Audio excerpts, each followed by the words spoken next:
सबको good evening. आज हम जानेंगे हिंदी के जो विविध रूप रहे हैं कि किन-किन रूपों में जो है वो हिंदी रही। हिंदी, उर्दू, दक्खनी और हिंदुस्तानी। बहुत ही इम्पोर्टेंट टॉपिक है देखना ये वाला। यहाँ से भी थोड़ा बहुत प्रश्न आपको जो है वो पूछे जाते हैं, तो आप इसको भी एक बार ज़रूर देखिएगा कि हिंदी, उर्दू, दक्खनी और हिंदुस्तानी ये आपस में किस तरीके से मतलब एक-दूसरे से जुड़ी है। आप ये भी कह सकते हैं देखना कि हिंदी से रिलेटेड पिछली वाली क्लास में हमने देखना ये चीज़ कही थी कि मतलब हिंदी के साथ-साथ जो जुड़ी हुई कौन थी, वो यही हैं उर्दू, दक्खनी, हिंदुस्तानी इत्यादि, इत्यादि। ठीक है? तो इनको आप याद रखना। ठीक है? हिंदी के जो विविध रूप हैं। ओके, चलिए आगे हम देखते हैं इसके बाद हिंदी, उर्दू, दक्खनी, हिंदुस्तानी में जो सबसे इम्पोर्टेंट चीज़ है, पहले पहल हिंदी के संदर्भ में कुछ महत्वपूर्ण तथ्य। ठीक है? इनको हम जान लेते हैं। हिंदी शब्द का संबंध संस्कृत भाषा के सिंधु शब्द से है।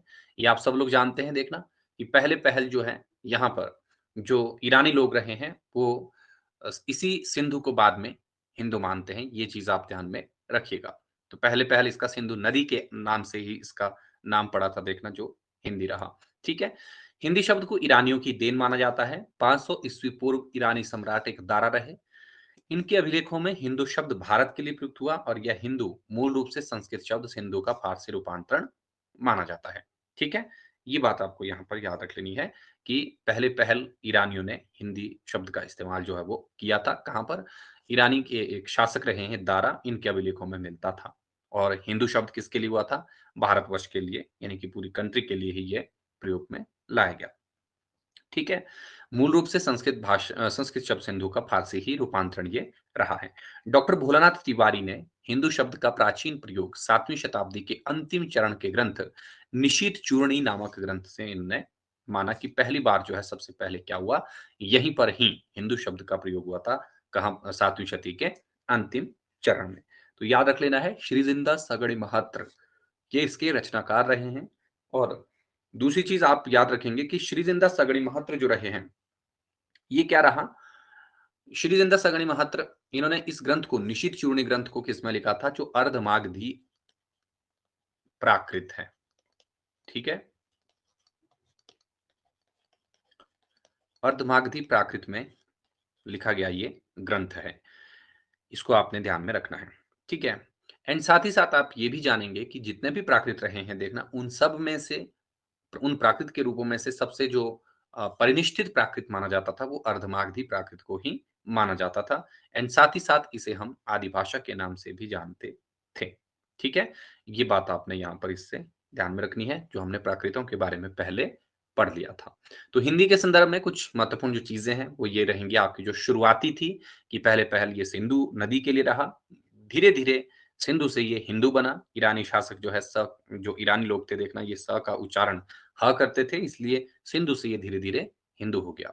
और यहाँ पर जो आपका ध वर्ण है वो द वर्ण में तब्दील हो जाता है। इस तरीके से सिंधु से हिंदू रहा धीरे-धीरे। ये चीज़ आप यहाँ पर याद रखेंगे इसमें। 7वीं शताब्दी के अंतिम चरण में कौन-सा ग्रंथ है? निशीथ चूर्णी जहाँ पर भोलानाथ तिवारी मानते हैं कि भैया ये जो है आपका क्या हुआ यहाँ पर इसी ग्रंथ में हिंदू शब्द का पहला प्रयोग हुआ। ठीक है? इसके अलावा भाषा के अर्थ में हिंदी का प्रयोग कहाँ पर रहा? अरब और फारस में। ठीक है? ये भी आपको ध्यान रख लेना है कि पहले पहल हिंदी जो शब्द रहा वो पूरे देश के लिए कहा जाता था हिंदू। ठीक है? तो वो दारा के अभिलेखों में मिलता है। लेकिन जो आपके भोलानाथ तिवारी थे, उन्होंने हिंदू शब्द का प्रयोग जो है वो पहले पहल कहाँ माना?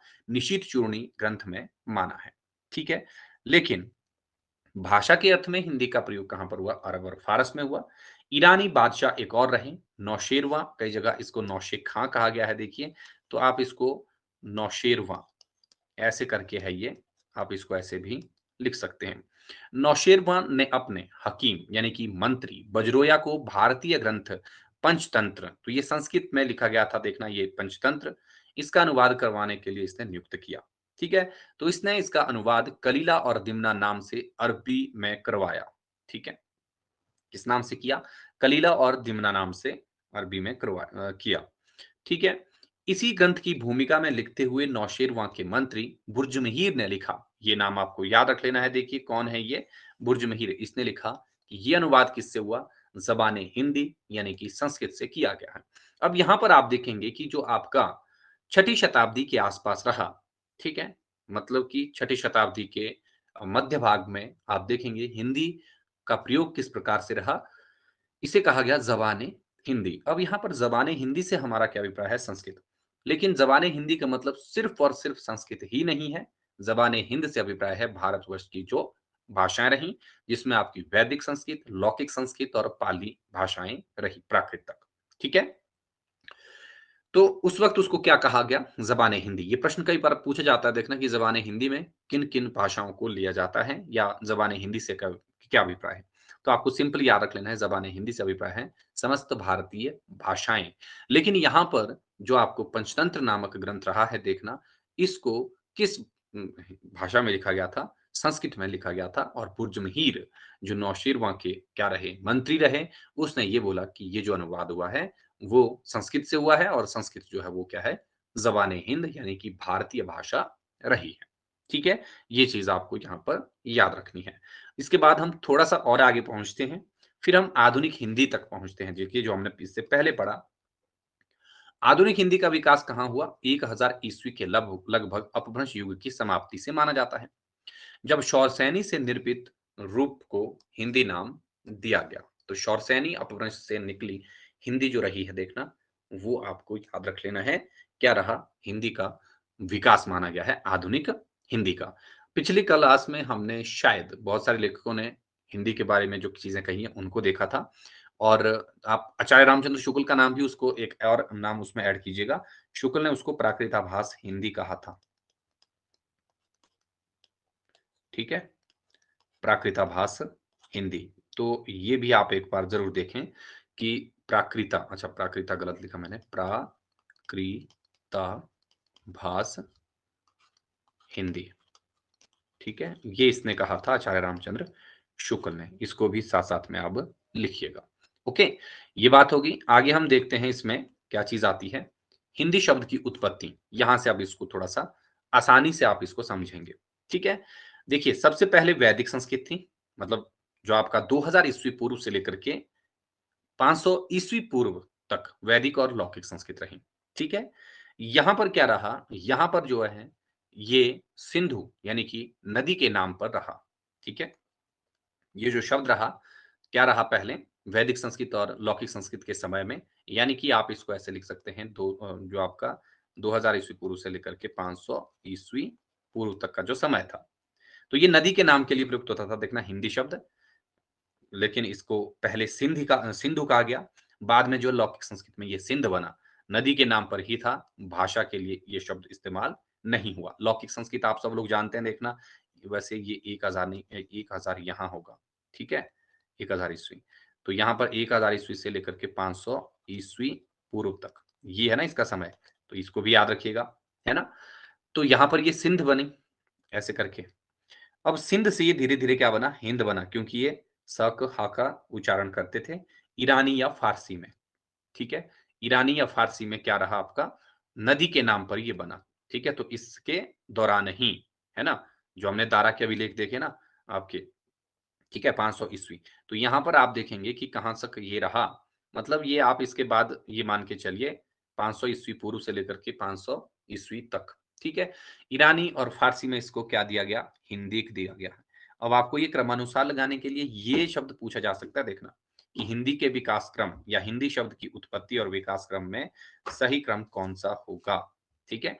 तो ईरानी और फ़ारसी में ये हिंद बना, नदी के नाम पर ही था पहले ये प्रयोग, भाषा के लिए नहीं हुआ, ठीक है? फिर ईरानी या फ़ारसी, ये हिंदीक बोला इसने इनको, है ना? ईरानी और फ़ारसी में फिर बाद में क्या रहा, हिंदीक शब्द इसके लिए प्रयोग हुआ और ये सिंध के आस-पास के प्रदेश के लिए एक बार फिर से बोला गया यानी कि देश के लिए।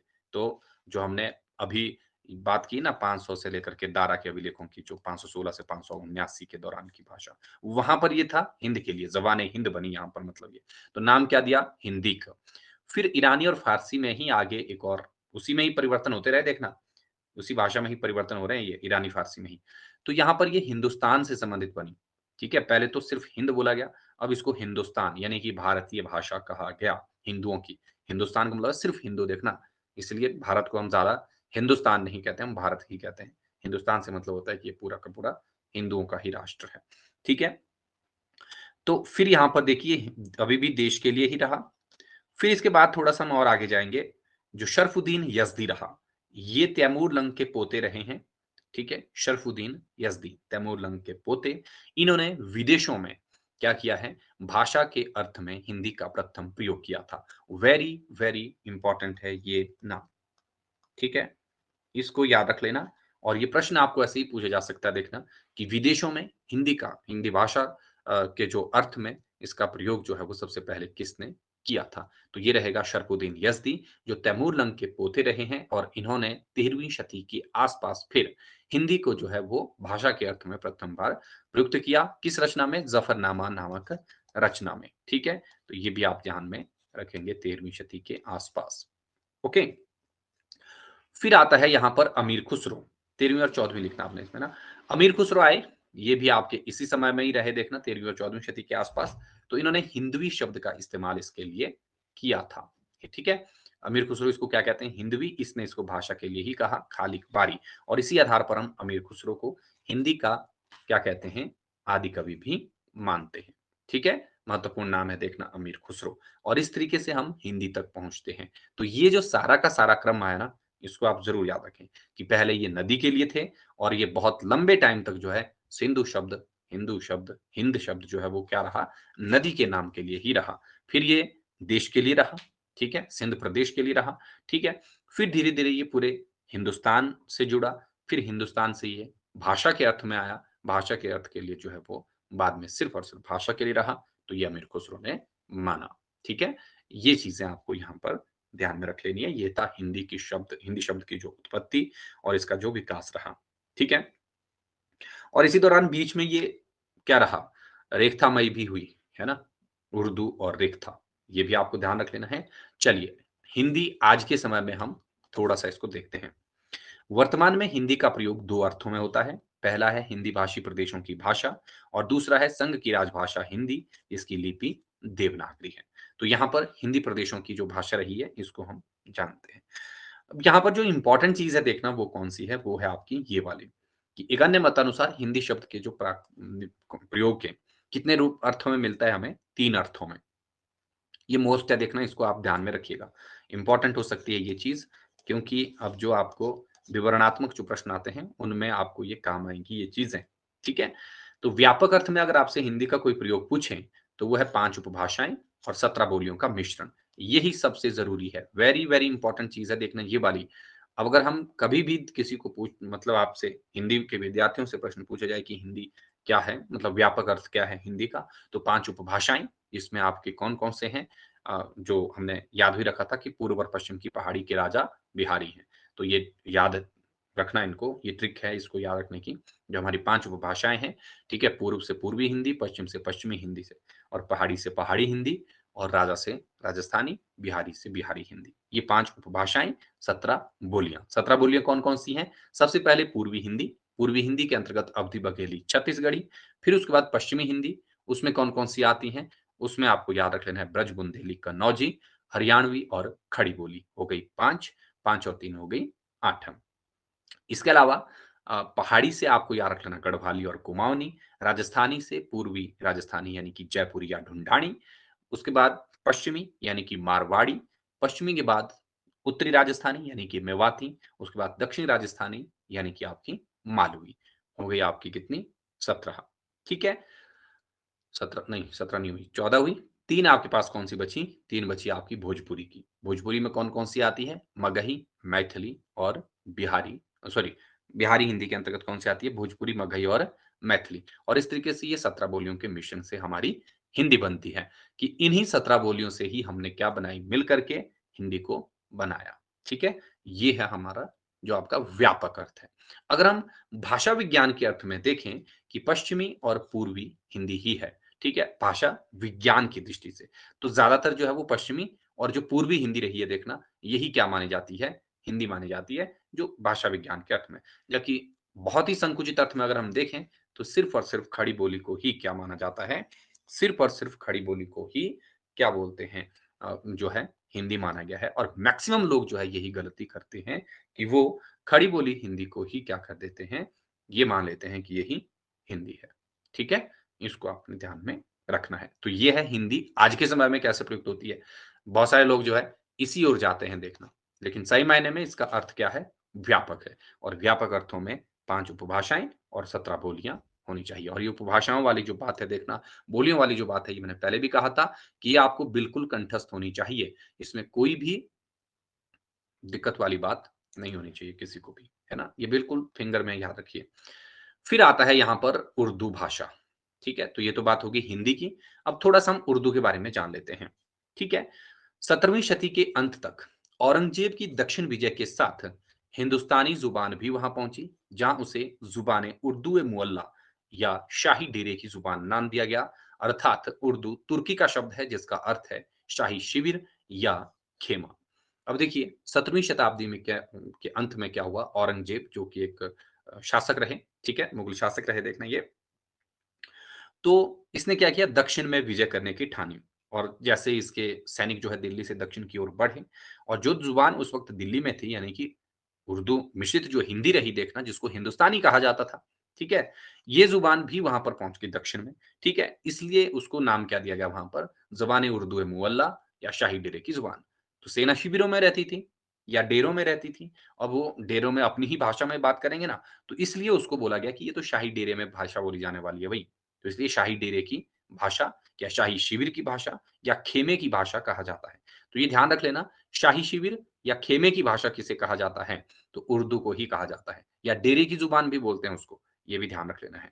खेमे की भाषा, शिविर की भाषा, ज़बान उर्दू मुअल्ला, है ना? ये सारे नाम किसके रहेंगे? उर्दू। उर्दू प्रश्न पूछा गया है पहले कि किस भाषा का शब्द है? तुर्की का ये शब्द है। हिंदी किसका था? फ़ारसी भाषा का शब्द रहेगा। ठीक है? इसको याद रखना है ना? तो ये एक महत्वपूर्ण चीज़ हो जाएगी, इसको याद रखिए पहले-पहल और आपका उस ऐसा अगर प्रश्न पूछा जाए कि हिंदी जो है वो उर्दूमयी कब हुई? तो 17वीं शताब्दी के अंत में।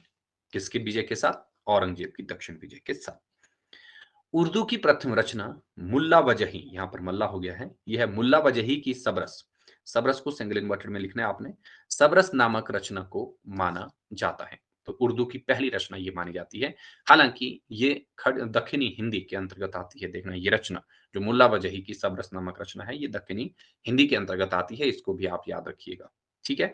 अब यहाँ पर आचार्य शुक्ल का कुछ कथन है देखिए, ये क्या कहते हैं? आधुनिक काल के आरंभ में शिष्ट समाज में 2 तरह की भाषा प्रचलित थी। एक तो खड़ी बोली का सामान्य देशी रूप, दूसरा वह दरबारी रूप जो मुसलमानों ने उसे दिया था। तो शुक्ल का कथन है देखना, शुक्ल के कथन सारे ही महत्वपूर्ण है, ये आप सब लोग जानते हैं। शुक्ल के कथनों को कभी भी आप इग्नोर नहीं कर सकते, वो पूछे जा सकते हैं। तो ये बोल रहा है कि भई जो आधुनिक काल का आरंभ रहा, यानी कि 10वीं शती से लेकर के भाषा के अर्थ में देखना मतलब 10वीं नहीं, कौन-सा रहा? हाँ, आप ये कह सकते हैं कि 10 11वीं शती के आस-पास वैसे, ठीक है? कि आरंभ में शिष्ट समाज में यानी कि भारतीय समाज में 2 तरह की भाषा हो गई थी। एक थी खड़ी बोली, जो सामान्य देशी रूप, ठीक है? दूसरा रहा दरबारी रूप, दरबार में कौन-सी आती थी? जैसे उस वक़्त जो दरबारी शैली जिसको हम फ़ारसी कहते थे, ठीक है? ये बात आपको ध्यान में रखनी थी। फ़ारसी कैसी रही? यहाँ पर ये उर्दू मिश्रित हिंदी रही है देखना मतलब कहने का अभिप्राय वो रहा। पीजीटी की क्लासेस में हमने इसके बारे में डिटेल से बात की थी। तो मतलब कि सिंपल सा आपको याद रख लेना है कि इसमें जॉन गिलक्राइस्टर हैं एक नाम देखना जो फोर्ट विलियम कॉलेज से संबंधित थे। उन्होंने जो है वो फारसी शैली को क्या कहा था, क्लिष्ट कहा था कि ये जो मतलब एक तरीके से कैसी भाषा थी ये, राजकीय भाषा थी उस वक़्त की, सरकारी कामकाज की भाषा। तो जिस तरीके से राजभाषा हिंदी जो हमारी है ना, वो थोड़ी-सी क्या है, क्लिष्ट है। आम जनमानस की समझ से वो परे है, ठीक है? लेकिन ऐसे ही यहाँ पर जो फ़ारसी मिश्रित रही ये दरबारों में या राजघराने की भाषा उस वक़्त रही है, ठीक है? तो दरबारी रूप में जो मुसलमानों ने उसे दिया, ये था इसका दूसरा रूप, ये बात आपको ध्यान में रखना है। ये आचार्य रामचंद्र शुक्ल मानते हैं, तो 2 प्रकार की भाषा जो है यहाँ पहले पहल रही है, ठीक है? उर्दू के संदर्भ में आप ये ध्यान में रखिए। बाकी दूसरी चीज़ याद रख लेना है कि उर्दू से आप क्या समझेंगे अरबी फ़ारसी मिश्रित हिंदी। हालाँकि बाद में इसी को ही हिंदुस्तानी नाम दिया गया, तो ये भी आप यहाँ पर थोड़ा-सा इसमें याद रखेंगे, ठीक है? इसके बारे में कुछ और चीज़ें आती है देखना। उर्दू ने अपने को दिल्ली के आस-पास तक ही सीमित रखा, लेकिन बाद में जिस प्रकार खड़ी बोली ने संस्कृत का आधार लिया, वैसे ही उर्दू ने फ़ारसी से शक्ति ग्रहण की और दोनों में दूरियाँ आ गई। तो यहाँ पर देखिए ये क्या बोल रहा है, उर्दू जो है वो दिल्ली के आस-पास सीमित थी। देखना ये प्रश्न आपको पूछे जा सकते हैं 3-4 लाइनों में कि भैया इनके बारे में कुछ सही बताइए और कुछ कौन-सी गलत पंक्तियाँ हैं। तो वहाँ पर आपको दिक्कत हो सकती है, इसलिए इनको आराम से और समझ के देखना है कि दिल्ली के आस-पास तक सीमित रही, लेकिन जिस प्रकार खड़ी बोली ने संस्कृत का आधार लिया। हम सब लोग जानते हैं संस्कृत से ही खड़ी बोली हिंदी निकली है देखना, समस्त भाषाओं की जननी संस्कृत को माना जाता है। लेकिन वैसे ही ये बोला है कि जो उर्दू आई, इसी से ही शक्ति ग्रहण की किसने?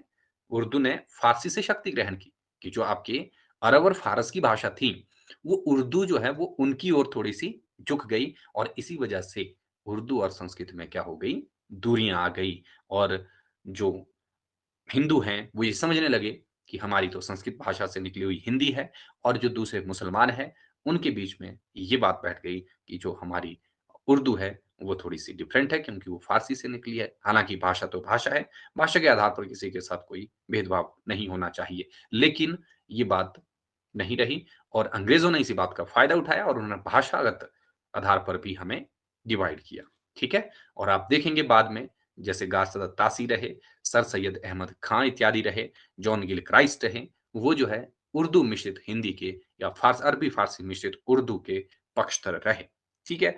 और जो हिंदू रहे हैं, जिसमें श्रद्धाराम फिलौरी इत्यादि जो रहे हैं देखना, वो क्या रहे? वो जो हैं हिंदी के हितैषी बने। इस प्रकार क्या हुआ कि भाषा में भी आपस में क्या हुई? दूरियाँ आ गई। ओके? लल्लू लाल ये नाम बड़ा इम्पोर्टेंट नाम है। हमने पिछले कल भी इसके बारे में पढ़ा था। जब हम खड़ी बोली हिंदी के बारे में पढ़ रहे थे, तो लल्लू लाल की रचना थी प्रेम सागर, है ना? उन्होंने उर्दू को यामिनी भाषा कहा, ठीक है? तो ये अपनी रचना में क्या कहते हैं? उर्दू को इसने यामिनी भाषा कहा और इसे त्यागने का विचार किया, ठीक है? ये बात आपको ध्यान में रखनी है। लल्लूलाल अपनी प्रेम सागर नामक रचना में क्या करते हैं कि जो उर्दू है इसको यामिनी भाषा कहते हैं और यामिनी भाषा को त्यागने की बात करते हैं और ये प्रश्न प्रीवियस ईयर क्वेश्चन में पूछा जा चुका है अभी लेटेस्ट जैसे है ना जो अभी एक दो परीक्षाएं हुई है देखना उनमें ये प्रश्न पूछा गया था कि इसने यामिनी भाषा इसको किसने कहा है तो लल्लू लाल ने उर्दू को यामिनी भाषा कहा। प्रश्न ऐसे भी पूछा जा सकता है कि लल्लू लाल ने किस भाषा को यामिनी भाषा कहा? या ऐसा भी प्रश्न आ सकता है कि क्या लल्लू लाल ने यामिनी भाषा को अपनाने की बात कही या त्यागने की बात कही? ठीक है? तो इसको ध्यान में रखिए। अभी लास्ट टू लास्ट टाइम ये परीक्षा में पूछा गया हुआ प्रश्न था। ठीक है? अदालतों में हिंदुस्तानी का ही प्रयोग होता रहा। ये बात आपको ध्यान में रखनी है देखना। हिंदुस्तानी से तात्पर्य उर्दू माना जाता था। ये बात इंपॉर्टेंट है। बाल मुकुंद गुप्त ने इसे बेमुहावरा भाषा कहा था, ठीक है? ये बात भी आप ध्यान में रखिएगा। वीरेश्वर चक्रवर्ती एक और नाम रहा, उसने भी यही बात कही है, ठीक है? तो बेमुहावरा और इसके साथ-साथ इन दोनों ने कहा क्या कहा? साहिबाना और पादरियाना। साहिबाना और पादरियाना भाषा भी इसको कहा गया। किसको? जो उर्दू मिश्रित अरबी फारसी रही, जो अदालतों में प्रयोग में लाई जाती रही। ठीक है? तो ये बात आपको ध्यान रख लेना है देखना कि बेमुहावरा ज़ुबान इसको किसने कहा? ये कहा जो आपके बाल मुकुंद गुप्त रहे हैं। बाल मुकुंद गुप्त एक बहुत ही महत्वपूर्ण नाम है देखना, हिंदी निबंधकारों की श्रेणी में इसका नाम आता है और इसने शिव शंभू के चिट्ठे नामक एक निबंध लिखा था, जो कि हमारे पाठ्यक्रम में भी शामिल है। ठीक है? उसको भी आप याद रखेंगे। आगे हम इसके बारे में पढ़ेंगे। तो हिंदी के संदर्भ में इसने कहा इसको बेमुहावरा। याद रखिए देखना यहाँ पर यामिनी बोला, यहाँ पर बेमुहावरा बोला। वीरेश्वर चक्रवर्ती साहिबाना और पादरियाना भाषा कहकर इसको संबोधित करते हैं। ये नाम भी आप याद रखिएगा। अब रामचंद्र तिवारी आता है। रामचंद्र तिवारी की बुक अगर आपके पास होगी तो वो ज़्यादा अच्छी रहेगी। हालाँकि ये बुक बहुत ज़्यादा महँगी रहेगी देखना। वहाँ से भी आपको बहुत चीज़ें मिल जाती है इस बुक से। इनकी पुस्तक का नाम क्या था? हिंदी का गद्य साहित्य, ठीक है? बहुत ही मोटी पुस्तक है, हिंदी का गद्य साहित्य।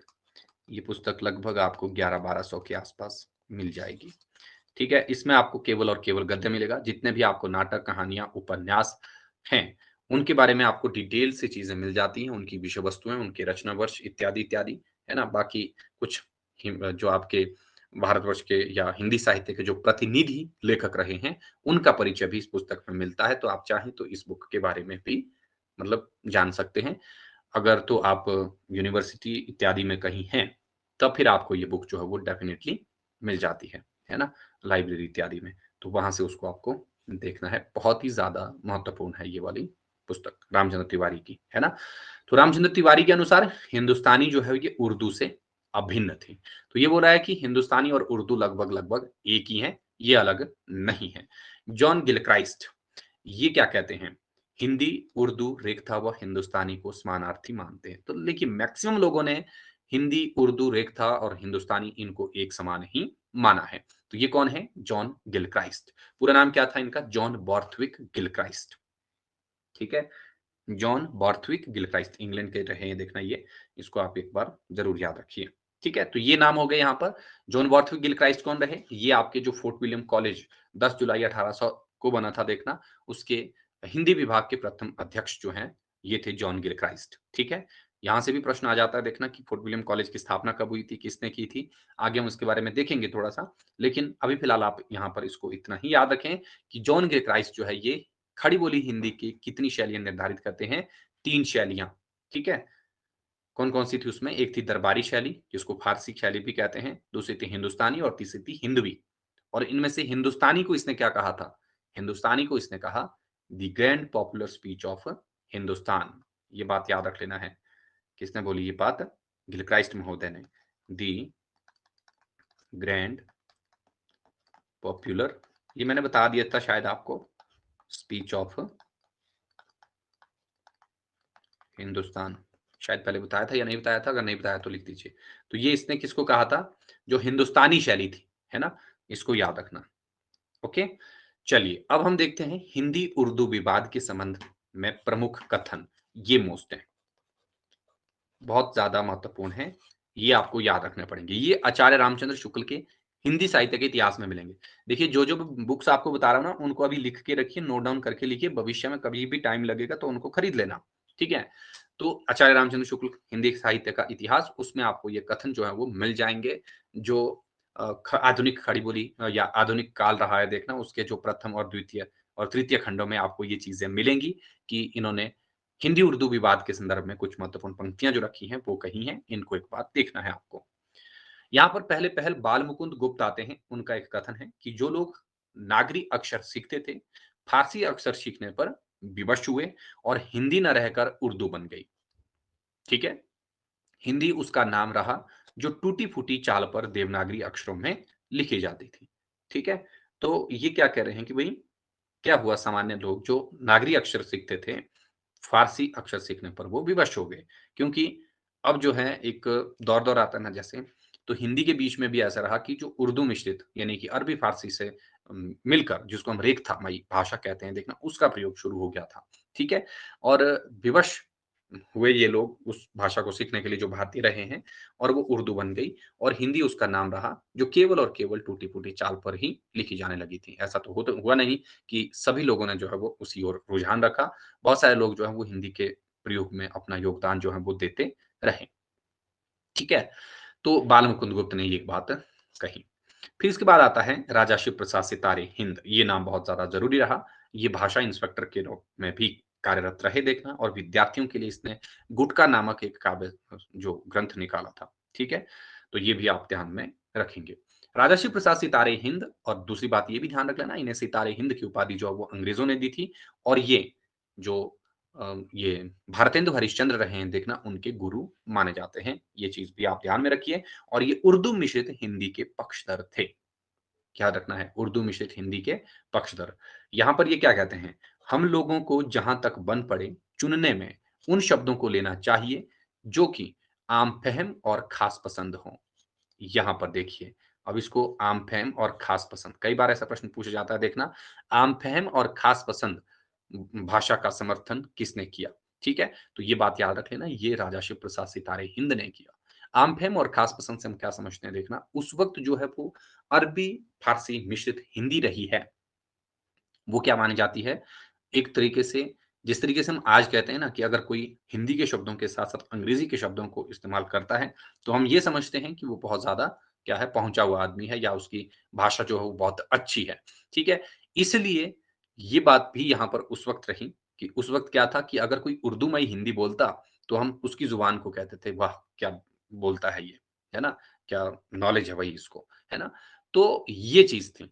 यही इसी बात का राजा शिव प्रसाद सितारे हिंद समर्थन करते थे कि भैया कि अगर हमें भी हिंदी को श्रेष्ठ बनाना है तो हमें उन शब्दों का इस्तेमाल करना ही पड़ेगा जो अरबी फारसी के थोड़े से प्रचलित शब्द हैं। ठीक है? यहाँ पर ये क्या बोल रहा है देखना, अहम-फ़हम और खास पसंद हो, अर्थात जिनको ज़्यादा आदमी समझ सकते हैं और जो यहाँ के पढ़े-लिखे आलिम फाजिल आपका पढ़ा लिखा ही होता है देखना, पंडित विद्वान की बोलचाल में छोड़े नहीं गए हैं। ठीक है? तो ये बात कौन बोल रहे हैं? राजर्षि प्रसाद सितारे हिंद बोल रहे हैं कि हमें भी अपनी हिंदी में जो है वो इसी प्रकार के शब्दों को लेना चाहिए, जिससे हमारी हिंदी जो है वो और ज़्यादा क्या निखरे, मतलब एक तरीके से। तो इसने बोला था कि हिंदी को गँवारूपन से दूर करने के लिए भई ये शब्द को इन शब्दों का होना ज़रूरी है। हालाँकि इस बात से बहुत से जो हिंदी के समर्थक थे वो चिढ़ गए थे। ठीक है? वो ये मानने लगे कि इनडायरेक्टली जो राजर्षि प्रसाद सितारे हिंद क्या है, वो हिंदी को गँवारू कह रहे हैं। लेकिन एक तरफ से देखा जाए कि काफ़ी सही भी इनका मत था कि अगर हिंदी अपने अंदर जो है वो दूसरी भाषा के शब्दों को आत्मसात करने की क्षमता रखती, तो शायद हिंदी भी आज इतनी ज़्यादा पॉपुलर हो जाती, जितनी अंग्रेज़ी रही। अंग्रेज़ी में दूसरी भाषा के शब्दों को आत्मसात करने की क्षमता जो है, वो जो मतलब विश्व की भाषाओं में सबसे ज़्यादा मानी जाती है। इसीलिए आज जहाँ कहीं भी हम जाते हैं, तो अंग्रेज़ी को ही पाते हैं। ठीक है? लेकिन हिंदी जो है वो ऐसा नहीं कर पाई, ये बात आपको ध्यान में रखनी है। ठीक है? लेकिन फिर भी हिंदी अपना विस्तार जो कर रही है, देश की वैज्ञानिक लिपियों में से एक मतलब हमारी हिंदी की लिपि भी मानी जाती है। ठीक है? तो ये बात याद रखिएगा। फिर राजा लक्ष्मण सिंह आते हैं, इनका कथन भी मोस्ट है। ये कथन तो बहुत बार पूछा जा चुका है यूजीसी नेट में भी। हमारे मत में हिंदी और उर्दू 2 बोली न्यारी-न्यारी हैं। हिंदी यहाँ के हिंदुस्तानी लोग और उर्दू यहाँ के मुसलमान लोग जो है वो प्रयोग में लाते हैं। ये पूरा का पूरा कथन है राजा लक्ष्मण सिंह का। ये इसने रघुवंश की भूमिका में कहा था। रघुवंश की भूमिका। रघुवंश जो है वो वैसे कालिदास की रचना है, लेकिन राजा लक्ष्मण सिंह ने इसका अनुवाद किया था देखना, और उसकी भूमिका में इन्होंने कहा कि हमारे मत में हिंदी और उर्दू 2 बोलियाँ क्या हैं? न्यारी-न्यारी हैं। ये बात भी आप ध्यान में रखेंगे। उर्दू के प्रचलित होने से देशवासियों को कोई लाभ न होगा, क्योंकि वह भाषा खास मुसलमानों की है। नवीन चंद्र राय, इन्होंने ज्ञान प्रदायिनी पत्रिका चलाई थी देखना, और साथ ही साथ अंजुमन लाहौर सभा बनाई थी इन्होंने स्त्रियों और बच्चों के सुधार के लिए। ठीक है? स्त्री और बच्चों की सुधार के लिए इन्होंने क्या चलाई थी, क्या सभा बनाई? अंजुमन लाहौर सभा। ठीक है? ये पंजाब प्रांत के हैं देखना, ये बात आप ध्यान में रखेंगे। अंजुमन लाहौर सभा, ज्ञान प्रदायिनी पत्रिका इसने निकाली नवीन चंद्र राय ने, और ये हिंदी का कट्टर समर्थक माना जाता है। ठीक है? इसको भी ध्यान रखिएगा, हिंदी का कट्टर समर्थक नवीन चंद्र राय। तो इसने बोला कि उर्दू के प्रचलित होने से देशवासियों को कोई भी लाभ नहीं होगा भई, क्योंकि वह भाषा मुसलमानों की भाषा है ना? ये बात याद रख लेना, उर्दू को मुसलमानों की भाषा कहने वाले कौन विद्वान हुए? बाबू नवीन चंद्र राय। ठीक है? ये बात आपको याद रखना है। ओके, तो ये था हिंदी-उर्दू विवाद के संदर्भ में जो लेखकों ने अपने-अपने मत प्रस्तुत किए वो।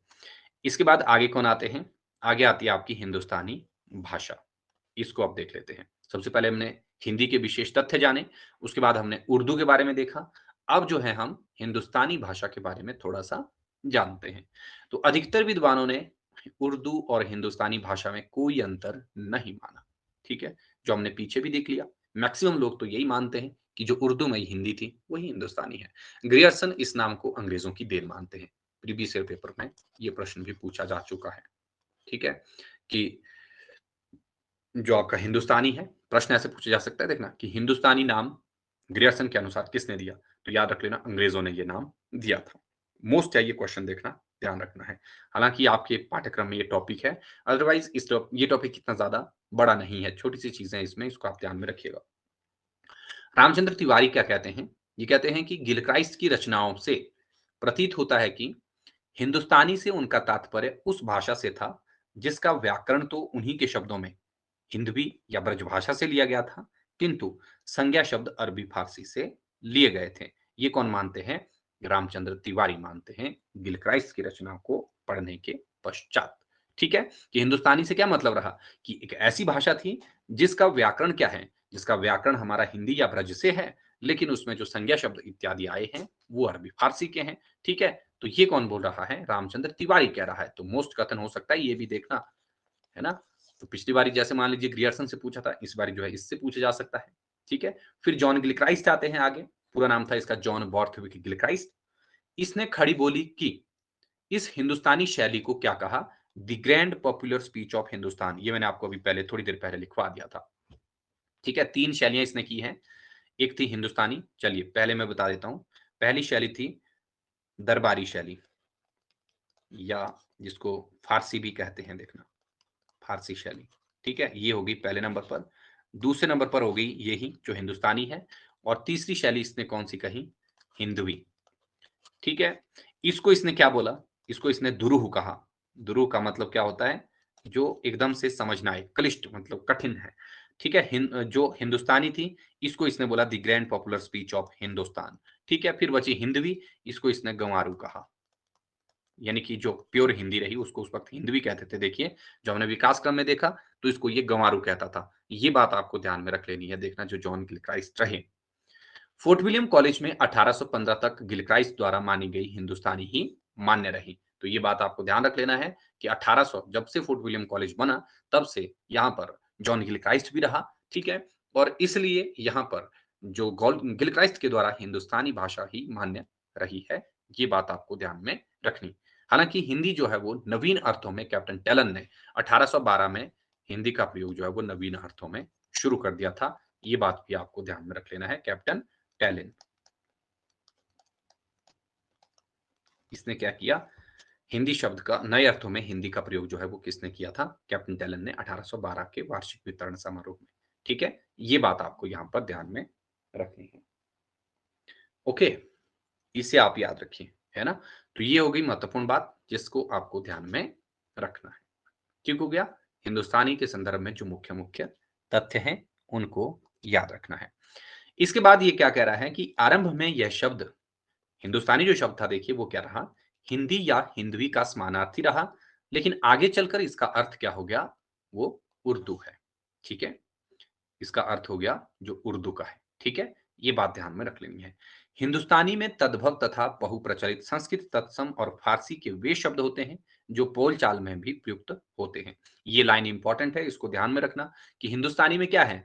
तद्भव और बहुप्रचलित संस्कृत के तत्सम और फारसी के ऐसे शब्द होते हैं जो बोलचाल में भी प्रयुक्त होते हैं। यही आपका हिंदुस्तानी।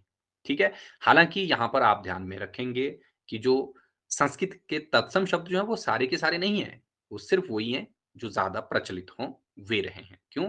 क्योंकि ये ज़्यादातर किसकी ओर रहा इसका झुकाव, वो उर्दू की तरफ था, ठीक है? इसलिए जो फ़ेमस शब्द आए हैं संस्कृत इत्यादि के, वही इसमें रहे। लेकिन फ़ारसी के वे शब्द थे जो बोलचाल में प्रयुक्त होते थे, तो फ़ारसी तो उस वक़्त जो ज़्यादा प्रभाव में थी, है ना? बोलचाल में थी, ये बात याद रखनी है। तुझको ये बाबरी में भाषा के अर्थ में, ठीक है? तुझको ये बाबरी किसकी रचना है? शाबाश,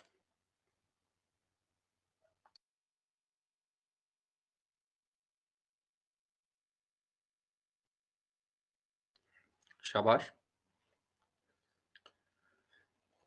ये बाबर की है देखना, बाबर की रचना तुझके बाबरी, आपकी तुर्की भाषा में रचित। इसमें भाषा के अर्थ में हिंदुस्तानी का शब्द ही प्रयोग हुआ है। ये बात आपको ध्यान में रखना है। ठीक है? भाषा के अर्थ में हिंदुस्तानी शब्द का प्रयोग इसमें हुआ है तुझके बाबरी नामक ग्रंथ में। लल्लूलाल ने अपनी रचना लताइफ हिंदी, ये भी आपको ध्यान में रखनी है। इसमें इसने सरल हिंदुस्तानी भाषा रखी है। तो यहां पर ध्यान रख लेना है कि नहीं, आपकी आवाज़ नहीं आती। दीपिका, आपकी आवाज़ नहीं आ रही है मुझे। आपने अनम्यूट किया ही नहीं खुद को, ठीक है? तो यहाँ पर आपने ध्यान रखना है देखिए कि लल्लूलाल ने अपनी रचना कौन-सी रही इसकी? लताइफ़ हिंदी। अभी तक आपने लल्लूलाल की सिर्फ़ और सिर्फ़ प्रेम सागर को देखा, लेकिन एक और रचना भी रही इसकी देखना, लताइफ़ हिंदी। ये सरल हिंदुस्तानी भाषा में इसने लिखी थी, ठीक है? वे इस भाषा को बज़ुबान ई-रेख था। वेरी, वेरी इंपॉर्टेंट है देखना। इससे पहले ज़माने उर्दू मुअल्ला थी, वो थी उर्दू, लेकिन यहाँ पर बज़ुबान ई-रेख था। नाम जो है वो किस भाषा को दिया गया है, तो आपको हिंदुस्तानी को भी याद रखना है। ठीक है? रेख्ता से क्या अभिप्राय है? रेख्ता से अभिप्राय है गिरकर बना हुआ ढेर। ठीक है? अब इससे आप क्या समझते हैं? वैसे इसका हम शाब्दिक अर्थ देखते हैं फ़ारसी में, तो इसका अर्थ यही होता है कि रिक्ता का मतलब होता है गिरकर बना हुआ ढेर। ठीक है? अब ऐसी भाषा जिसमें अरबी और फ़ारसी के शब्दों को का बाहुल्य रहा हो, या बहुलता रही हो या अत्यधिक शब्द जो है अरबी और फारसी के हों, तो वो रेखता कहलाता है। ठीक है? तो ये बात आपको यहाँ पर ध्यान में रखनी है। ठीक है? तो इसको क्या बोला गया हिंदुस्तानी को बज़ुबान-ई रेख्ता। किसने कहा? लल्लू लाल ने। किस रचना में? ये भी आपको ध्यान रख लेना है, लताइफ़-ई हिंदी। ठीक है? लक्ष्मी सागर वार्ष्णेय, ये नाम इंपॉर्टेंट है देखना, पूरा नाम लिखना है आपने इसका, लक्ष्मी सागर वार्ष्णेय। इसने गार्सद तासी के द्वारा रचित जो हिंदी साहित्य का प्रथम इतिहास ग्रंथ रहा है देखना, जिसको क्या कहा जाता है, इस्तवाद द लॉ लिटरेचर इंडो हिंदुस्तानी, उसका अनुवाद इसने किया था सबसे पहले, लक्ष्मी सागर वार्ष्णेय ने। ठीक है? हिंदुस्तानी साहित्य का इतिहास। ठीक है? ये आपको याद रख लेना है। इसने क्या किया? इसने खड़ी बोली हिंदी के विकास में सहायक इसे नहीं माना है। ठीक है? तो ये बोल रहा है कि खड़ी बोली हिंदी के में जो सहायक जो है वो भाषा नहीं रही है ये वाली हिंदुस्तानी। तो ये याद रखना है आपको, ये मोस्ट हो जाएगा ये प्रश्न भी। ओके? तो ये हो गया आपका यहाँ पर। हाँ, चलिए कोई बात नहीं, आपने आंसर किया था पर आपकी आवाज़ मुझे नहीं सुनाई दी एंड बाकी लोगों की भी नहीं दी। तो एक बार माइक ऑन करके देखिए फिर से खुद। हेलो। हाँ, अब ठीक है। अभी ठीक आ रही है आपकी आवाज़ देखिए। Okay sir. हुँ, चलिए ठीक है। तो ये हो गया आपका हिंदुस्तानी के संदर्भ में जो महत्वपूर्ण चीज़ें थी। लक्ष्मी सागर वार्ष्णेय मानते हैं कि हिंदी के विकास में इसका कोई योगदान नहीं रहा हिंदुस्तानी का, तो इसलिए हम इसको नहीं रखेंगे। लेकिन ये बात जो है वो सत्य नहीं है। इसमें आपको जो है वो योगदान इसका रहा है ना? तभी तो हम इसको पढ़ रहे हैं, अदरवाइज़ हमने इसको क्यों देखना था? अब आता है इसका दक्षिणी भाषा रूप, ठीक है? दक्षिणी रूप। इसीलिए हम इसको देखिए अब बोली में नहीं रख रहे थे दक्षिणी, ठीक है? 14वीं से 19वीं शती विशेषतः 17वीं शताब्दी तक खड़ी बोली गद्य का क्रमिक विकास दक्षिणी हिंदी के रूप में हुआ है। ये प्रश्न आपको पता होना चाहिए। कब से कब तक? 14वीं से 19वीं शती तक। अगर पीजीटी की क्लास किसी ने लगाई होगी तो डेफिनिटली उसको ये सारी चीज़ें पता है देखना। उसको बस थोड़ा-सा यहाँ पर देखना पड़ेगा। लेकिन अगर किसी ने नहीं लगाई है, वो बिल्कुल पहले से अगर इसको देख रहे हैं, तो उसको ये चीज़ जो है वो पता रखनी है बारीकी से ही। ठीक है? कि 14वीं से 19वीं शती तक, विशेष रूप से 17वीं शती तक खड़ी बोली गद्य का क्या हुआ? क्रमिक विकास हुआ। किसका? खड़ी बोली गद्य का। किस रूप में? दक्षिणी हिंदी के रूप में, है ना? कि जो दक्षिणी हिंदी रही, उसके रूप में। इसके अन्य नाम क्या थे? देहलवी, गुजरी और हैदराबादी। ये बात आपको याद रखनी है देखना, कहाँ-कहाँ पर जो आपकी क्या-क्या नाम रहे? देहलवी, गुजरी और हैदराबादी। किस बोली के अन्य नाम हैं? प्रश्न पूछा जा सकता है। तो याद रख लेना दक्खनी भाषा के या दक्खनी बोली के। लेकिन हम इसको भाषा के तौर पर ही देख रहे हैं अभी देखना, इसीलिए हमने इसको जो बोलियों के अंतर्गत नहीं रखा है। बहुत सारे लोगों ने जो है इसको दक्खनी हिंदी के रूप दक्खनी बोली के रूप में ही रखा है। तो ये आप याद रखिएगा, दक्खनी हिंदी जो आती है ना? प्रोफेसर एहतेशाम हुसैन, ये नाम भी इंपॉर्टेंट है। भाषा के संदर्भ में क्या कह रहे हैं देखना दक्खनी के संदर्भ में। ये लिखते हैं कि साहित्यकारों ने उसको कभी हिंदी, कभी ज़बान हिंदुस्तान कहा और कभी दक्कनी कहकर पुकारा है। ये बात आपको ध्यान में रखना है। ठीक है? ये बोल रहा है कि साहित्यकार रहे हैं, उन्होंने इसे भी हिंदी ही कहा, दक्कनी हिंदी, जबकि इसे ज़बान हिंदुस्तान, दक्कनी इत्यादि नाम जो है वो दिए हैं।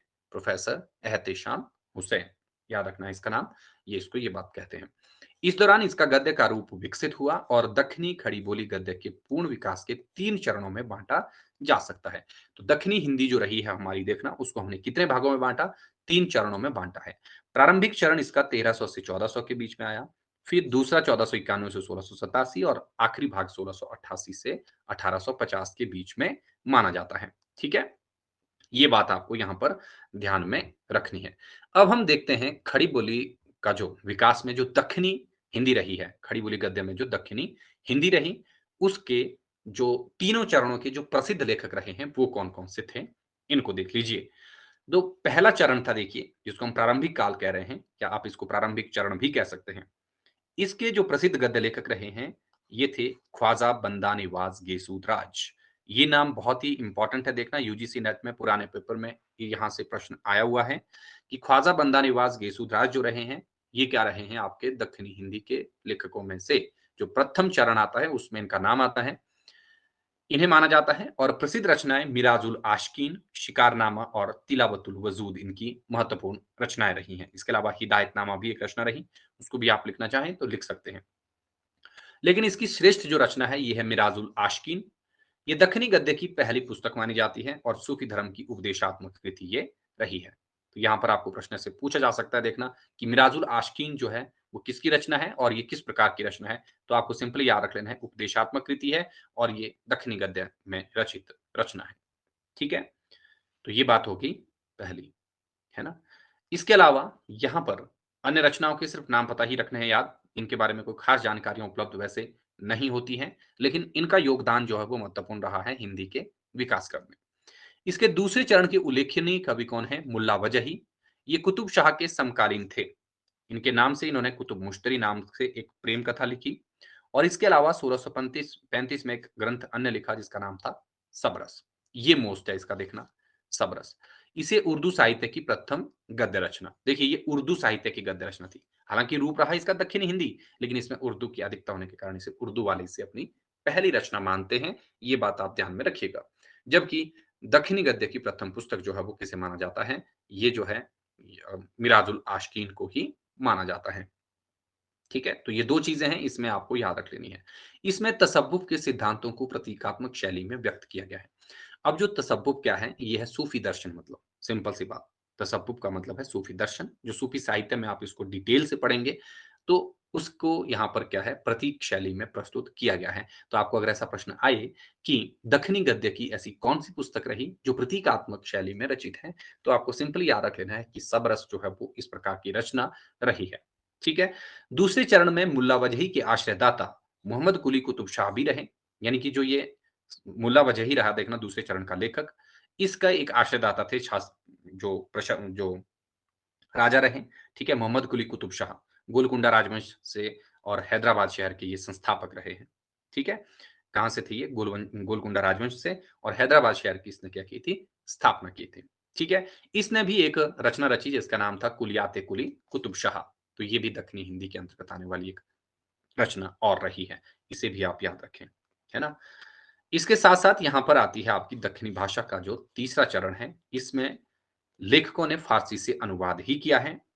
यह युग आधुनिक खड़ी बोली के अत्यंत निकट माना जाता है। इंपॉर्टेंट है कि आधुनिक खड़ी बोली हिंदी के बिल्कुल करीब कौन-सा चरण माना जाता है दक्षिणी गद्य का? तो आपको याद रख लेना है, जो तृतीय चरण है या अंतिम चरण जो है, ये इसके निकट माना जाता है। इस युग के एक प्रसिद्ध लेखक हुए हैं सैयद हुसैन अली खां। इन्होंने सन 1838 ईस्वी में चार दरवेश का फारसी से दक्षिणी में अनुवाद किया था और ये अनुवाद इसने अपने बेटों के लिए किया था। ये बात भी आपने यहाँ पर ध्यान में रखनी है। तो खड़ी बोली जो दक्षिणी गद्य के रूप में जो रही, देखना वो उसके विकास क्रम में कितनी रचनाओं का योगदान माना जाता है। मुख्य रूप से 4 रचनाकार हैं, हालाँकि मेनली 3 ही हैं जिसमें से पहले पहल ख्वाजा बंदा निवाज़ गिसूदराज, दूसरे नंबर पर मुल्ला वजही, लेकिन उनके जो आश्रयदाता रहे, है ना? जो कुतुब शाह रहे हैं, देखना वो नाम भी आएगा और चौथा नाम जो है सैयद हुसैन अली खां का आएगा। तो इनकी जो प्रसिद्ध रचनाएँ हैं, मिराजुल आशिकीन, सबरस और जो कुतुब मुश्तरी एंड साथ ही साथ 4 दरवेश। इन्हें आप जो है वो एक बार ज़रूर याद रखिएगा। इनकी भाषा आपको पता होनी चाहिए कि ये दक्खनी भाषा के अंतर्गत आती हैं और इसको गुजरी और देहलवी नाम भी दिया गया, जबकि इसे दक्कनी इत्यादि माना गया है। ये मंजूर एहतेशाम हुसैन मानते हैं। तो ये थी आपकी हिंदी के विविध रूप कि हिंदी जो है वो कभी उर्दूमयी हिंदी हुई, कभी वो दक्खनी हिंदी रही, कभी वो आपका अ, संस्कृतनिष्ठ हिंदी हुई, है ना? कभी वो यामिनी भाषा कहलाई, है ना? इस तरीके से जो भी चीज़ें आई, देखना इन सब चीज़ों को आप थोड़ा-थोड़ा एक बार ज़रूर देखिए, यहाँ से प्रश्न जो है वो डेफ़िनिटली पूछा जाता है। ठीक है? अब हम दक्खनी की कुछ विशेषताएँ पढ़ लेते हैं। विशेषताएँ कौन-कौन सी रही दक्खनी में? खड़ी बोली के सभी स्वर और व्यंजन इसमें शामिल हैं। व, ग और फ जिसके नीचे नुक्ता लगा है, देखना, व नहीं है इसमें, व का मतलब है और यहाँ पर। ग और फ जैसे वर्णों की इसमें अधिकता है। ये जो 2 वर्ण हैं, इनको आपने अच्छे से याद रख लेना है। कई बार ऐसा प्रश्न पूछा जा सकता है कि भई ग और फ जैसे वर्णों की अधिकता जो है वो किस भाषा की विशेषता है? तो याद रख लेना है, ये दक्षिणी हिंदी की हो जाएगी। उत्क्षिप्तों का इसमें अभाव है। उत्क्षिप्त क्या होते हैं? उत्क्षिप्त व्यंजन ये हैं, देखना। ये इसमें नहीं मिलते। तो ये बात आपको ध्यान में रख लेनी है। उत्क्षिप्त ध्वनियाँ जो है वो दक्षिणी हिंदी में नहीं मिलती। अल्प प्राणीकरण और महाप्राणीकरण दोनों का ही इसमें समावेश है। जिस तरीके से हिंदी में अल्प प्राण और महाप्राण रहते हैं, देखना, वो दोनों ही इसमें रहे हैं। विभिन्न ध्वनियों के विपर्यय की प्रवृत्ति इसमें रही है। ठीक है? जैसे कीचड़ का चीकड़, ठीक है? विपर्यय का मतलब हुआ थोड़ा-सा इसमें बदलाव हो गया देखना। जैसे मतलब से मतबल, थोड़ा इसमें इसको क्या कर दिया इन्होंने आगे-पीछे घुमा दिया, इसको कहते हैं ध्वनियों का विपर्यय। तो ये भी एक महत्वपूर्ण विशेषता हो जाएगी, इसे आप ज़रूर याद रखिएगा। ध्वनि विपर्यय जो है वो किस भाषा की विशेषता है, तो याद हो जाएगा आपका अ, याद रखना है दक्षिणी भाषा का। ध्वनि विपर्यय का मतलब होता है जब एक शब्द के उच्चारण जो है हम थोड़ा-सा बदलाव कर देते हैं उसमें, है ना? कीचड़ को चीकड़ बोल देते हैं, आगे-पीछे कर देते हैं ध्वनियों को मतलब। ठीक है? सर्वनाम जो है वो इस प्रकार के हैं इसमें उत्तम पुरुष, मेरे को। जैसे उत्तम पुरुष में मेरा, ठीक है? तो वहाँ पर इसको क्या बोलते हैं हम? मेरे को। हमन के लिए जैसे उत्तम पुरुष में मेरे को, हमन, मंज, मुझ, ठीक है? मध्यम पुरुष में क्या आता है? तुझ, तुम्हें, तुम्हें। जैसे हम कहते हैं तुझे, तुम्हें, आपको, तो आपही, ठीक है? अन्य पुरुष में क्या आता है? अन्य पुरुष में उनन, उनने, ये ध्यान रखने हैं, ये नाम याद रखने ही पड़ेंगे और कुछ नहीं कर सकते आप। अन्य पुरुष में जित्ता, जित्ती, उत्ता, उत्ती, ऐसे नाम आए हैं। फिर फारसीकरण की प्रवृत्ति इसमें अधिक थी।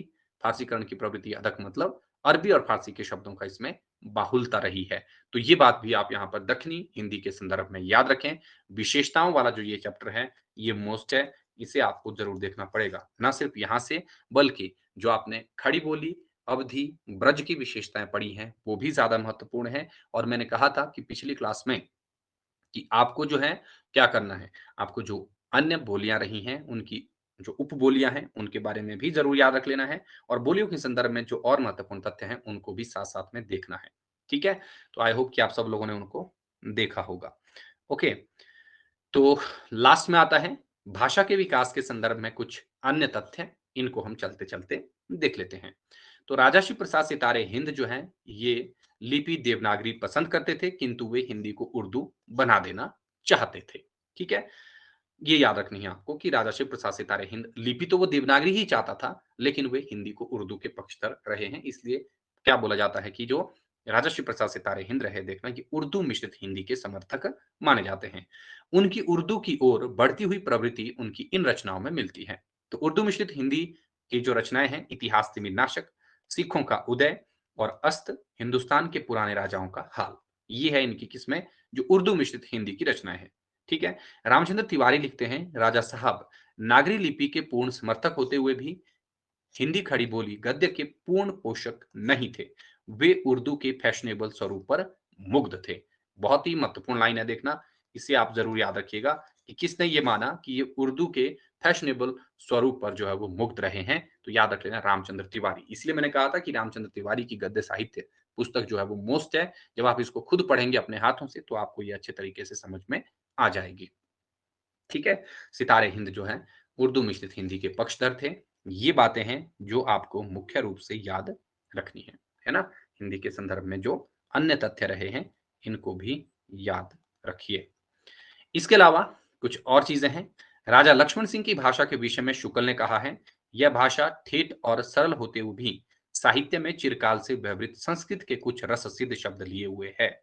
यहाँ से इसको आप इन्वर्टेड कॉमा में यहाँ तक डालेंगे। तो राजा लक्ष्मण सिंह की भाषा के विषय में किसने कहा?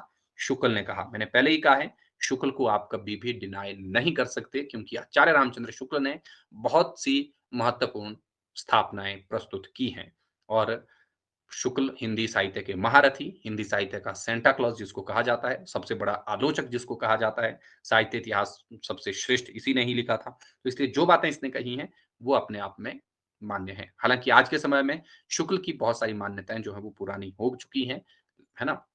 लेकिन फिर भी आचार्य रामचंद्र शुक्ल का हिंदी साहित्य का इतिहास जो अपना एक विशेष महत्व रखने वाली पुस्तक है, इसको आप जो है ध्यान में रखिएगा। तो ये बोल रहा है कि जो राजा लक्ष्मण सिंह जो है वो संस्कृत निष्ठ हिंदी के पक्षधर थे, देखना ये। उर्दू मिश्रित के थे राजा शिव प्रसाद सितारे हिंद और राजा लक्ष्मण सिंह क्या चाहते थे, ये बोलते थे कि भैया संस्कृत निष्ठ हिंदी होनी चाहिए। ठीक है? तो ये बोल रहा है कि ये भाषा क्या थी? ठेठ और सरल थी। सरल होते हुए भी क्या रही? साहित्य में लंबे समय से जो है वो संस्कृत से कुछ रस सिद्ध शब्द लिए हुए हैं कि संस्कृत के कुछ शब्दों को लिए हुए हैं, ठीक है? ये भले ही क्या है, ठेठ और सरल है। ठेठ का मतलब होता है ग्रामीण है, ठीक है? जिस तरीके से राजा शिव प्रसाद सितारे हिंद चाहता था ना कि ग्रामीण नहीं होनी चाहिए भई, गँवारू हो जाएगी उससे ये भाषा। तो इसलिए वो उर्दू के शब्दों को लाना चाहती थी। जैसे आज के समय में अगर कोई ये करे कि भई हिंदी में अंग्रेज़ी के शब्दों को ठूस-ठूस के ले आए और हम अंग्रेज़ी की तरफ चले जाएँ, ये ही था उस वक़्त का मतलब, है ना? ये बात याद रखना। संस्कृतनिष्ठ हिंदी के पक्षधर थे। सितारे हिंद व लक्ष्मण सिंह की भाषा नीतियों का परिणाम ये हुआ कि हिंदी के स्वरूप को लेकर साहित्य क्षेत्र में दो विरोधी मत उठ खड़े हुए। एक था उर्दू का समर्थक तो दूसरा रहा हिंदी का पक्षपाती। तो ये तो स्वाभाविक सी बात होनी थी। हिंदी के कट्टर समर्थक रहे आर्य समाजी एवं ब्रह्म समाजी। ठीक है, आर्य समाजियों ने तो हिंदी को आर्य भाषा तक कहा दिया था। ठीक है, ब्रह्म समाजी भी हिंदी के ही समर्थक रहे। बाबू नवीन चंद्र राय और श्रद्धाराम फिलौरी। श्रद्धाराम फिलौरी को आचार्य रामचंद्र शुक्ल ने क्या कहा था, ये अपने समय के जो सिद्धहस्त लेखक और हिंदी के सच्चे हितैषी इसको कहा था इसने। देखना, शुक्ल ने इसको अपने समय के सिद्धहस्त और हिंदी का सच्चा हितैषी लेखक कहा है श्रद्धाराम फिलौरी को, जिन्होंने पहला हिंदी उपन्यास रचा था। देखना, ये भी आपको ध्यान में रख लेना है, जो भाग्यवती रहा। हालांकि सर्वमान्य मतानुसार इसको नहीं मानते हैं पहले पहल, लेकिन 1877 में श्रद्धाराम फिलौरी ने भाग्यवती उपन्यास भी लिखा था। तो इसे क्या कहा जाता है, हिंदी का सच्चा हितैषी। और ओम जय जगदीश हरे आरती ये इसने ही गाई है सबसे पहले। ये बात, इसकी रचना इसने की थी। देखना, श्रद्धाराम फिलौरी ने, ये याद रख लेना। नवीन चंद्र राय, ये मैंने आपको बता दिया, ज्ञान प्रदायिनी पत्रिका का संपादक रहा। एंड साथ ही साथ अंजुमन लाहौर सभा के संस्थापक रहे। ये दो नाम बहुत ही ज्यादा जरूरी है देखना हिंदी के विकास क्रम में। ठीक है, आर्य समाज में आपको याद रख लेना है कि 1874 में एक पुस्तक लिखी थी आर्य समाज में स्वामी दयानंद सरस्वती ने, जिसका नाम क्या था, सत्यार्थ प्रकाश। ठीक है, वो भी महत्वपूर्ण रही है, जिसका योगदान हिंदी के समर्थन में माना जाता है या हिंदी के विकास में माना जाता है। ठीक है, और उर्दू के कट्टर समर्थक रहे सर सैयद अहमद खां और गारसद तासी।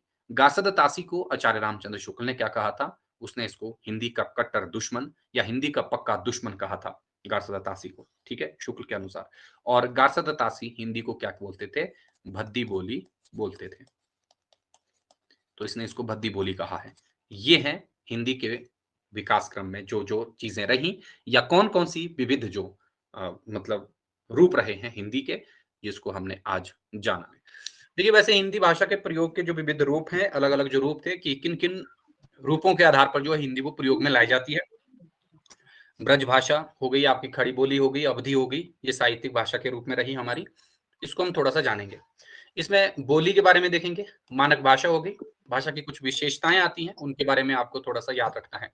ठीक है, जैसे राजभाषा होगी, राष्ट्रभाषा होगी और संपर्क भाषा, इनमें क्या क्या चीजें हैं भाई, ये सारी चीजें हम देखेंगे कि हिंदी जो है वो किन किन रूपों में प्रयुक्त होती है। ये सारी चीजें हम यहाँ देखने वाले हैं आज। और ये इंपॉर्टेंट टॉपिक है, देखना यहाँ से प्रश्न आपको जरूर पूछा जाता है। खासकर आपका जो मानक भाषा या राजभाषा होगी, यहाँ से ज्यादा प्रश्न पूछे जाते हैं। फॉर एग्जाम्पल, जैसे आपके अभी last to last time paper में जो प्रश्न पूछा गया था कि जो आपके राजभाषा आयोग है, राजभाषा अधिनियम है, ठीक है, ये जो समितियां हैं वो किस अनुच्छेद में आती हैं, यहाँ कब कब जो है ये बनी है, इससे संबंधित जो प्रश्न है वो आपको रहेंगे।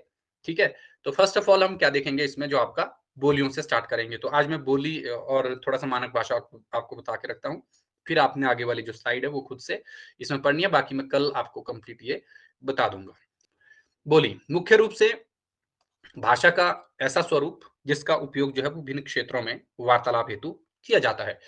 इसको आप सिंपली ऐसे भी ले सकते हैं, देखना कि कोई भाषा है, उसका जो एक क्रम रूप है या क्षेत्रीय रूप है, या ये यूं कहें कि जैसे हमारे हिमाचल प्रदेश में जो है हम जो प्रशासनिक तौर पर अगर हम बात करते हैं भाषा की, तो वो हमारी हिंदी रहती है। लेकिन हम देखते हैं कि जो थोड़ी-थोड़ी क्षेत्रों की, छोटे-छोटे क्षेत्रों की जो भाषा है, उसको हम भाषा का नाम नहीं देते, उसको हम बोली का नाम देते हैं। ठीक है? लेकिन बहुत सारे लोग जो है वो भूलवश उसको क्या बोल देते हैं, वो भाषा ही कहते हैं कि हमारी भाषा ऐसी है, वैसी है। हालाँकि वो भाषा नहीं है, वो बोली है। तो इसलिए आप सिंपली याद रखेंगे कि बोली जो है वो भाषा क्या है, भाषा का एक प्रांतीय रूप है, या क्षेत्रीय रूप भी आप कह सकते हैं, या एक खंडीय रूप है, खंड के तौर पर आप उसको देखते हैं। ठीक है, तो मतलब भाषा का ऐसा स्वरूप जिसका उपयोग विभिन्न क्षेत्रों में वार्तालाप यानी कि बातचीत के लिए किया जाता है। बोलियां जो हैं वो सांस्कृतिक एवं राजनीतिक आधार पर अपने क्षेत्र का विकास करती हैं। सिंपल सी बात है, देखना कि बोलियों के माध्यम से हम क्या करते हैं, अपनी संस्कृति और अपने कल्चर, अपना जो रीति रिवाज है, अपने जो राजनीतिक आधार हैं, उन सब का विकास करते हैं। आप फॉर एग्जाम्पल देखते हैं, जैसे नरेंद्र मोदी को आप देखते हैं, कहाँ कहीं भी चला जाता है तो वहां का बन जाता है। ठीक है, तो वो क्या है, वो राजनीतिक आधार में आने के लिए, जैसे मंडी आएंगे तो मंडेरी सेप्पू बढ़िया, ऐसे वो कहते हैं ना। तो कभी हरियाणा में जाएँगे तो वहाँ पर उनकी बोली में या भाषा में, जो क्षेत्रीय बोली है उसमें बातचीत करते हैं। तो ये राजनीतिक आधार का क्षेत्र, मतलब आधार पर भी अपने क्षेत्र का ये इस तरीके से विकास होता रहता है इसका। ठीक है? बोली जो है ये भाषा का क्या है, क्षेत्रीय रूप है, जिसके कारण इसका क्षेत्र जो है वो सीमित रहता है। आप देखते हैं कि क्या कभी मंड्याली जो है वो मंडी क्षेत्र से बाहर गई? नहीं। क्या चंबयाली चंबा के बाहर गई? नहीं।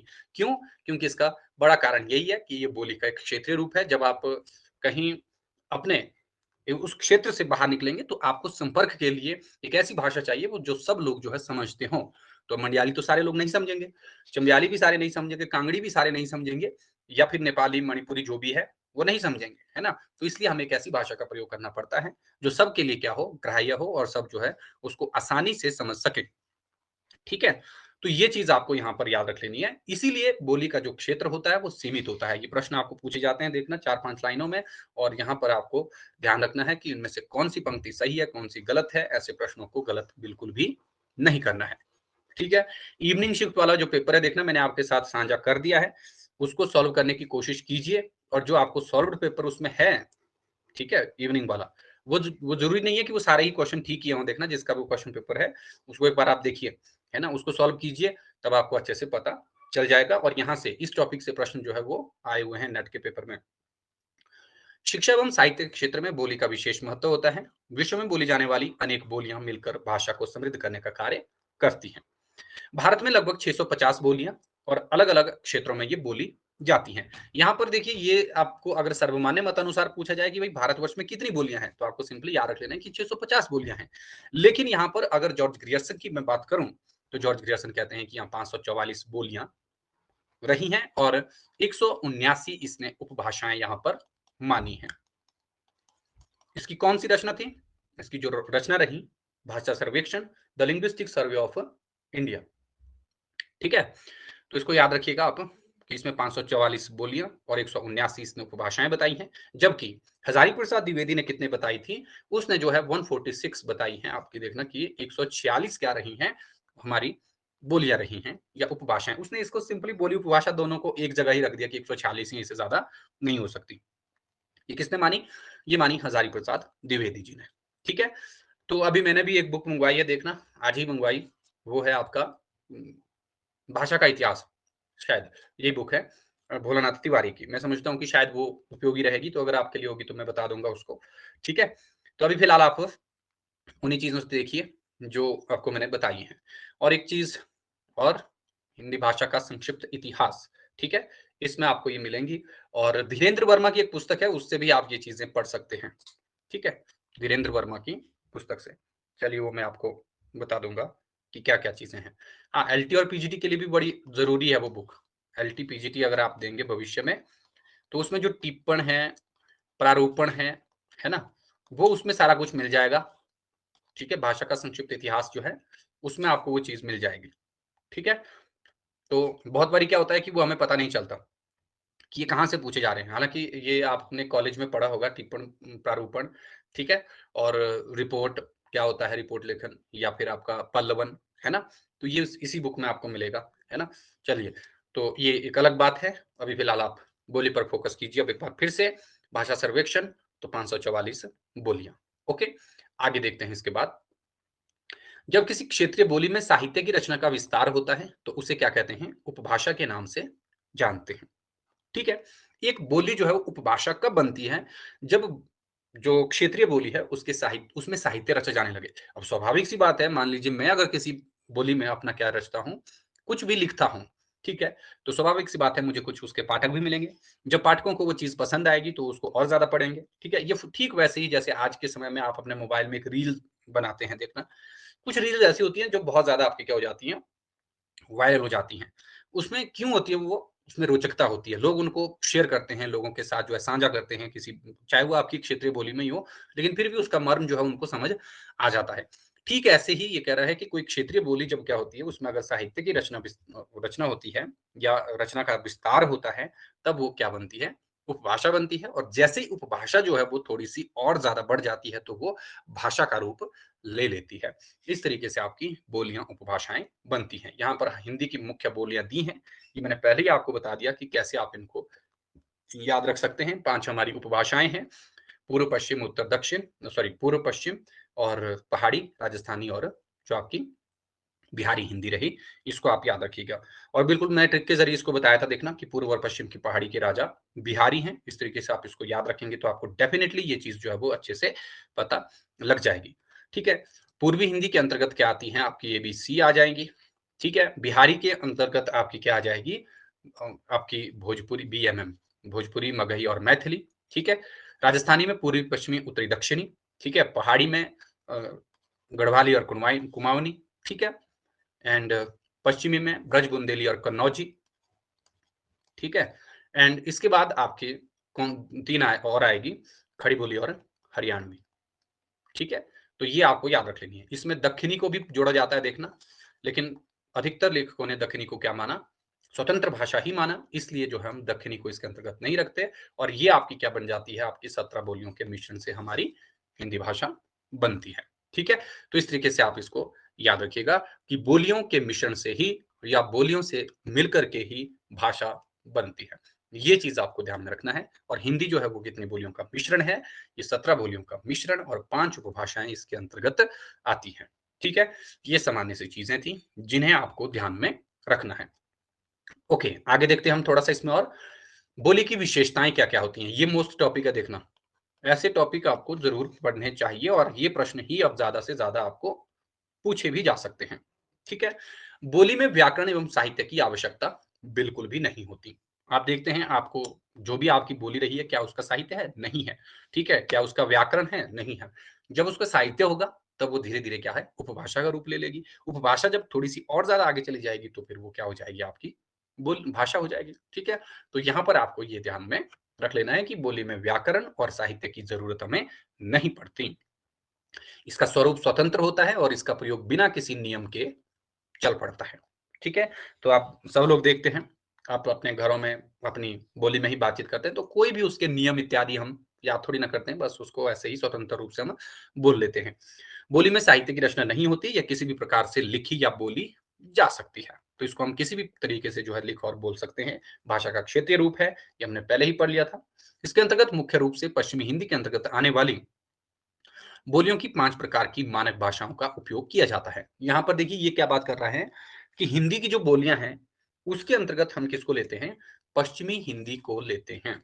और इसके अंतर्गत आने वाली बोलियां और मानक भाषाओं का प्रयोग किया जाता है, जैसे ब्रज, बुंदेली, कन्नौजी, हरियाणवी एवं खड़ी बोली। ठीक है, मैंने बताया था आपको देखना कि व्याकरणिक दृष्टि से या भाषा विज्ञान की दृष्टि से पूर्वी और पश्चिमी हिंदी ही क्या रहती हैं, पूर्वी और पश्चिमी हिंदी को ही हम मानते हैं। ठीक है, ये बात आपको ध्यान में रख लेनी है कि इसमें क्या चीज रहती है। आपको बोली के अंतर्गत यहाँ पर क्या है, आपकी 5 प्रकार की मानक भाषाओं का उपयोग है, ब्रज, बुंदेली, कन्नौजी, हरियाणवी एवं खड़ी बोली। जबकि अगर हम भाषा विज्ञान की दृष्टि से देखें तो फिर कौन सी चीज आती है, तो फिर आपको याद रख लेना है कि भाषा विज्ञान की दृष्टि से पूर्वी और पश्चिमी हिंदी ही रहेगी। ओके, तो इसको आपने ध्यान में रखना है। यहां तक ओके सब कुछ।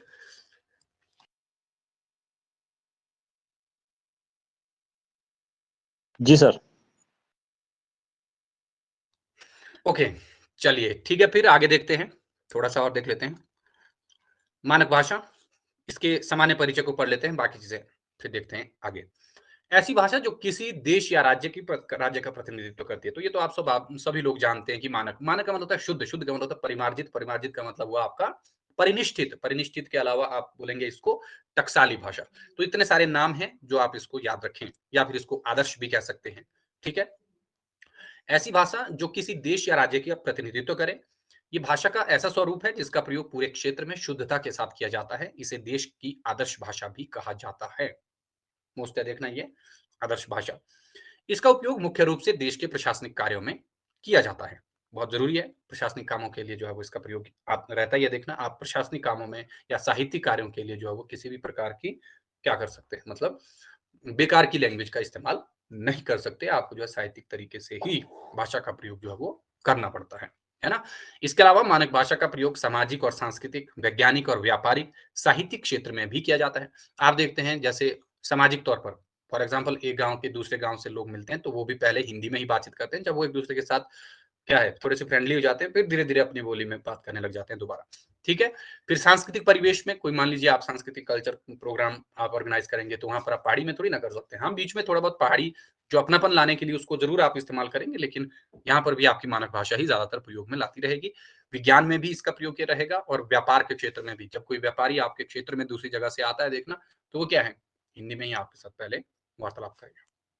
ठीक है, तो साहित्यिक क्षेत्र में भी यही चीज़ रहेगी, है ना? तो साहित्य तो ख़ैर है ही है कि ये आपका किसमें रहेगा? मानक भाषा में ही रहेगा। ठीक है? तो इन चीज़ों को याद रखिएगा मानक भाषा के बारे में। इसे आदर्श, श्रेष्ठ एवं परिनिष्ठित भाषा के नाम से भी जाना जाता है। आप इसमें परिमार्जित भी लिख दीजिए और आप इसमें मानक भी लिख दीजिए, परिनिष्ठित भी लिख दीजिए, टकसाली भाषा भी लिख लीजिए। टकसाल होता है जहाँ पर वैसे सिक्कों को ढाला जाता है ना, तो मतलब जिस भाषा को जो है सांचे में ढाला गया हो, गढ़ा गया हो मतलब सही तरीके से, वही आपकी क्या है, वही टकसाली भाषा रहती है। ठीक है?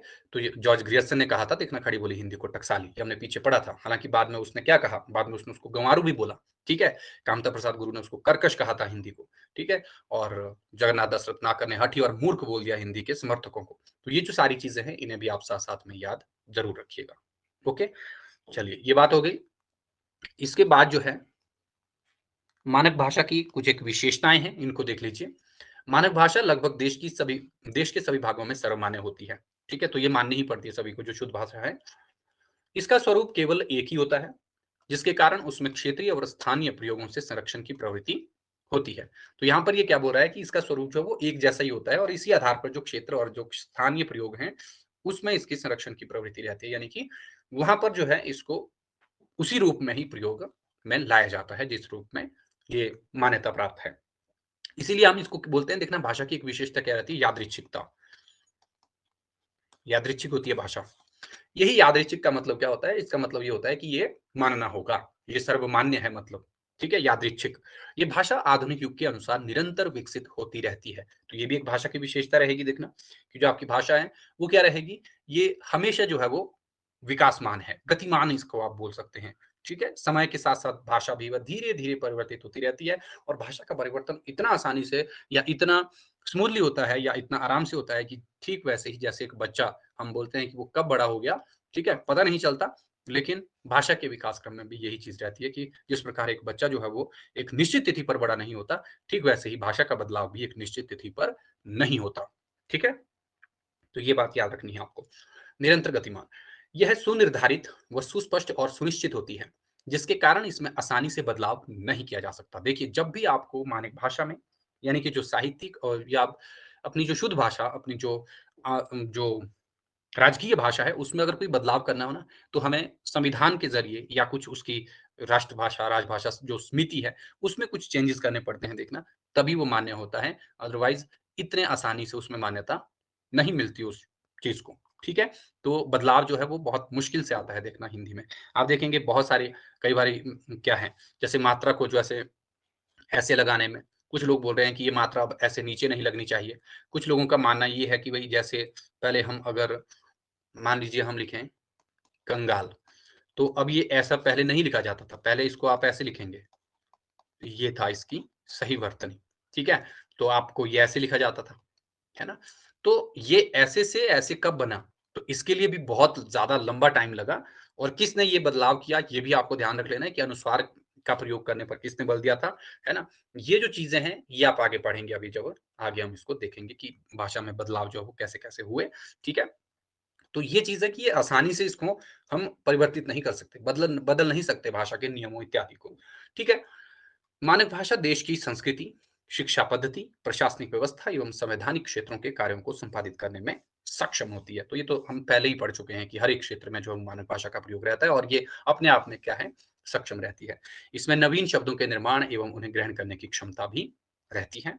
ये चीज़ भी आप एक बार ज़रूर याद रखें कि जो नए शब्द हैं, उनके निर्माण और उन्हें ग्रहण करने की क्षमता तो होती है, लेकिन फिर दोबारा वही चीज़ हो जाएगी कि ये बदलाव जो है वो एकदम से फिर नहीं आता। इसमें क्षेत्रीय एवं शैलीगत उतार-चढ़ाव होने के बावजूद स्थिरता एवं शुद्धता, ठीक है? ये रहेगी मानक भाषा मुख्य रूप से किसी देश का प्रतिनिधित्व कर सकती है, ठीक है? तो जब जिसका अपना व्याकरण हो, ठीक है? जिसकी अपनी लिपि हो, तो ये बोल रहा है कि स्वाभाविक रूप से वो क्या कर सकती है, अपने देश, अपने राज्य, है ना? उसका प्रतिनिधित्व जो है वो कर सकती है। तो ये थी मानक भाषा और बोली, जिसके बारे में हमने थोड़ी-सी चीज़ें आज